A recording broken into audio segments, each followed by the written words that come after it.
All right, so a little bit off topic, but I don't want to miss the opportunity to share what else is in the hangar. This won't be a complete hangar tour, but just the back corner here, there's some other projects going on that I want Don to share. Not only what's going on, but just to show his passion for aviation and passion for the open cockpit tail dragger aircraft that he's got going on. All right, Don, so what exactly we have here? We got several airframes, several projects going on in the corner of your hangar, and just kind of explain your passion for all things open cockpit, it seems. Well, yeah, I love biplanes, and my first love was always been the Starduster Too, and it all started out with this yellow one right here, which I got to rebuild and put together and test fly, and anyway, it was such a wonderful airplane, and I just loved it, and how things happened that I just keep buying them and selling them. And so let's talk about that for a second. You said that kind of has some unique history to it. This very classic kind of a mustard yellow, and you said at one point in time this had metal flake on the tail number, and yeah, it was gold leaf on the tail number and the American Adventure on the back, and the Indian was much brighter, the Chief was, and had less damage. But unfortunately the airplane sat outside for several years while it was abandoned, and I just kind of rescued it. I don't own it, I just take care of it.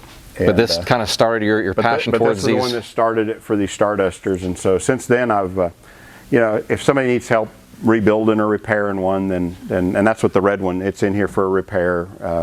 He had a gear issue, and we've fixed the gear. Now we're getting ready to put it back together and fly it, and hopefully we'll be done with this in a couple of months.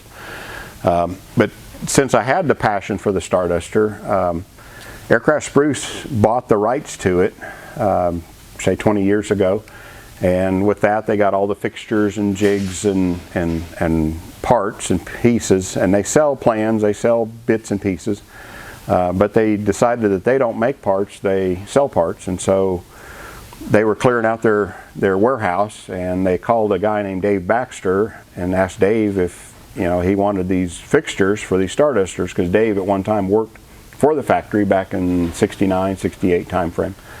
But Dave says no, he's too old to do that, but he knows this guy in Arkansas that has a passion for Stardusters. And so Aircraft Spruce called me up and says, hey, you can have the fixtures, just pay the freight on them, and and they're yours to do what you want. And so I paid the freight, bought the fixtures, and we've been building landing gear and engine mounts to fix the Starduster Too. I say fix it because it's designed, it looked great, but it had some tail heaviness issues and some ground handling issues, and those get fixed by changing the position of the landing gear and extending the engine mount out.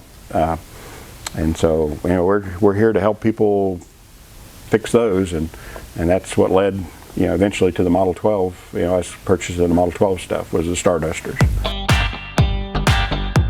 So right now, if you head over to aircraftspruce.com and search by part number and put in the keyword Starduster 2, you'll come across the website they have set up for this very aircraft, and they still sell plans. And just know, any parts or sub-assemblies, manufacturer parts, will now come from 92nd West Aviation.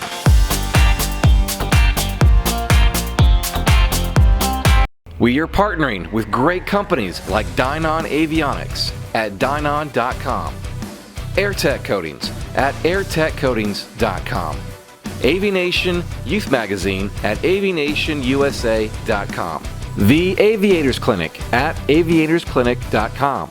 Take a moment to go visit their websites at the links found below in the description of this video.